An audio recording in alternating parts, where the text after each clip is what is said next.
Hello మా అందరికి ఎక్కువ ల్యాక్ చేయకుండా మూవీ రివ్యూలోకి అయితే వెళ్ళిపోదాం. అసలు దిల్ రాజు గారు ఏ ధైర్యంతో 500 crores ఇన్వెస్ట్ చేశాడో నాకైతే ఏ మాత్రం కూడా అర్థం అవ్వట్లేదు మామ. మూవీ చూసాక నాకైతే ఒకటి అనిపించింది మామ, అసలు ఇది శంకర్ గారి మూవీ అయినా శంకర్ గారు డైరెక్ట్ చేశారా ఈ మూవీని అని అయితే అనిపించింది మామ. శంకర్ గారి మార్క్ అయితే 1% కూడా కనిపించలే.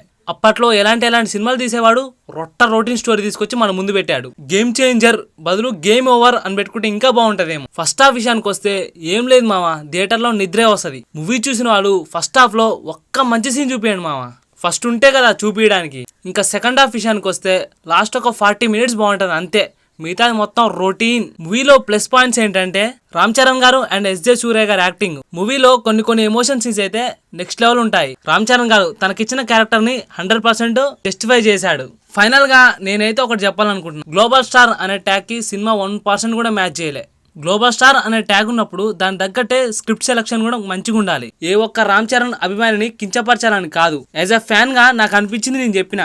మూవీ అస్సలు చూడొద్దు అనేది నేను చెప్పను, మూవీ మీద నాకు కలిగిన ఒపీనియన్ మీకు చెప్పిన. ఫైనల్ గా మూవీకి నేను ఇచ్చే రేటింగ్ ఏంటంటే 2 stars out of 5. మరి మీలో ఎంతమంది చూసారు గేమ్ చేంజర్ మూవీని? చూస్తే మీకు ఎలా అనిపించింది? మీరు అవుట్ ఆఫ్ 5కి ఎన్ని స్టార్స్ ఇస్తారు అనేది కింద కామెంట్ లో ఖచ్చితంగా చెప్పండి మామ. వెళ్లే ముందు సబ్స్క్రైబ్ చేసుకోవడం మాత్రం మర్చిపోకు మామో.